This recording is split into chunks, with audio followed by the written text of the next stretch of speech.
All right, guys, what's going on? Austin here, and in this video, we are taking a look at the NFL's power rankings for Week 11. It's the extra point edition. So we're going to start where we always do with the bottom of the barrel, the worst teams in the NFL. New addition to the bottom of the barrel, we have the Oakland Raiders after losing to a booty cheeks Colts team that lost their all-world linebacker that is running a former center at head coach, and they can't even get a win at home. That's pathetic.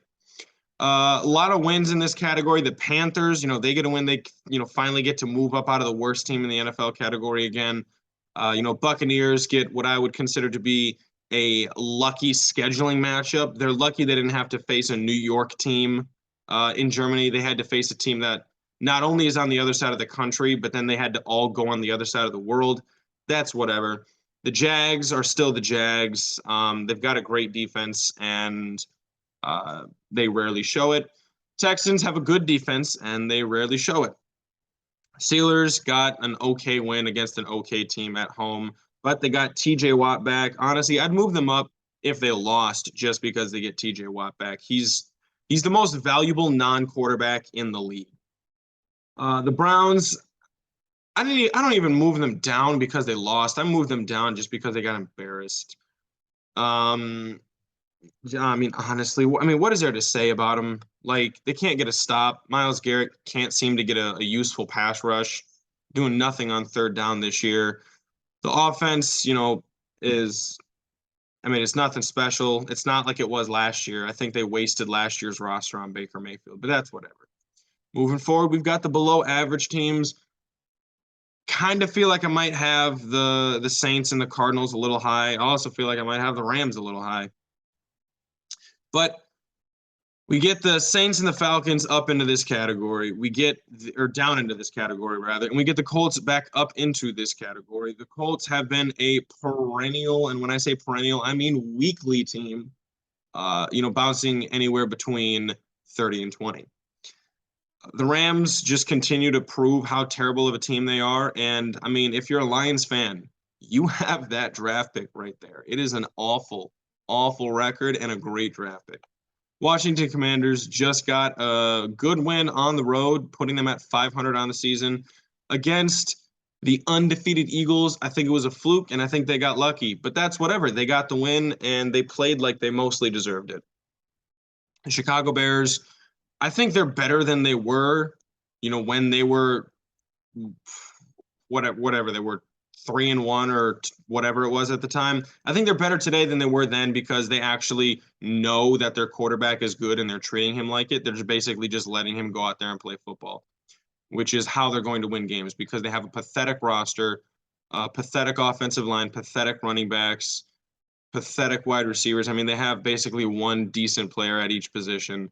Except, for the running backs and the wide receivers, they have two half-decent players making one decent player.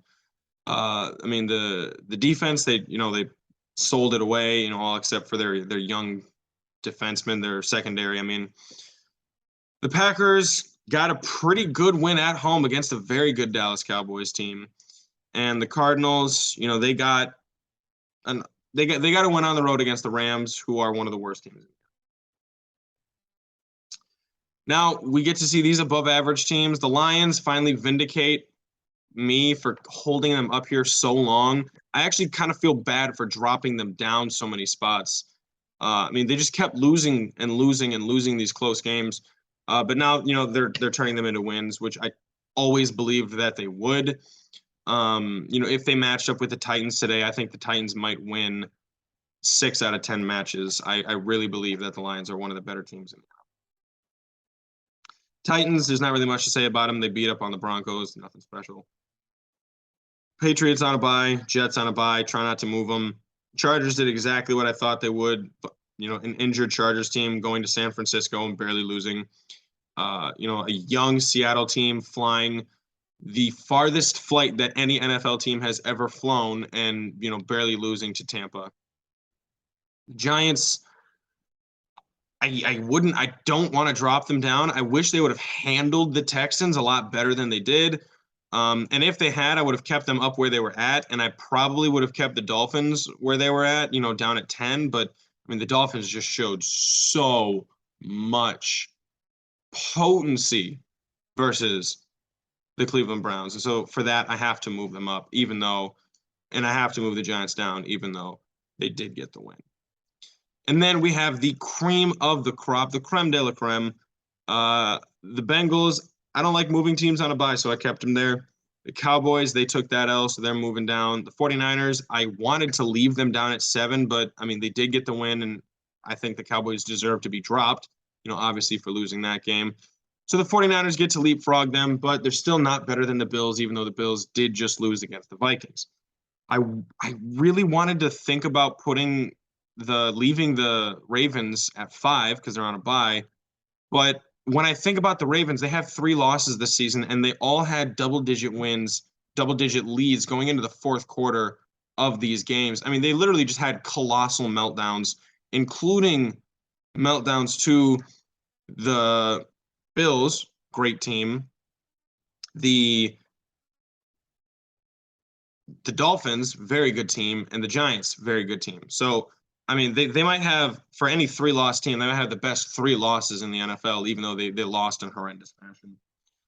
The Eagles, you can't get manhandled. You can lose if you have some fluky plays like the Quez Watkins fumble or the Dallas Goedert fumble or that crazy roughing the passer or unnecessary roughness call at the end of the game, whatever you want to call it. You can lose on fluky stuff like that. You can't get manhandled. Their offensive line got pushed around. Their defensive line got pushed around. They lost the time of possession battle 40.5 minutes to 19.5 minutes. That's embarrassing. So for that reason, you get dropped down from the number 1 spot. That's a horrendous performance. The Chiefs move up, although I don't know if, back-to-back weeks, beating up on the Titans and beating up on the Jags is really, great wins. But it's just, they're the Chiefs. They have, one of the 3 best collections of weapons in the league. They have the best offensive coach in the league. They have, one of the 5 best offensive lines in the league.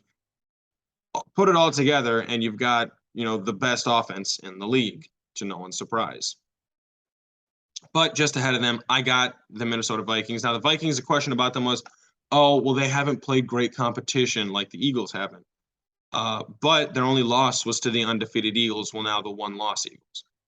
And, all their games are close games. They're not dominating anybody. Well, would you rather have a team that's only winning close games or only winning blowouts? The big knock on the Bills the last couple of years was that they were only winning in blowouts and they couldn't handle 1-score games because they were losing them all. Well, the Vikings are the opposite of that. They're not blowing teams out, but it seems like every single time you're in a 1-score game, the Vikings know how to win that kind of game. And that's the reason why I actually have them in the number 1 spot, is because they haven't been blowing teams out, but they've been winning at situational football. You go to the game against the Lions, I think they played, it was week 3. Yeah, that was week 3. So the game that the Vikings played against the Lions put themselves up by 3, and they needed to get a stop on the Vikings.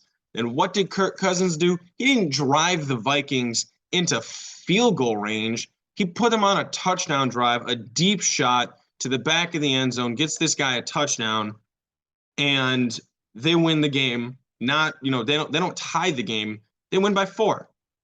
And that's just been the story of their season. It's just 1-point victory after 1-score victory after 1-score victory. And people were wondering, well, can they do it against a great team?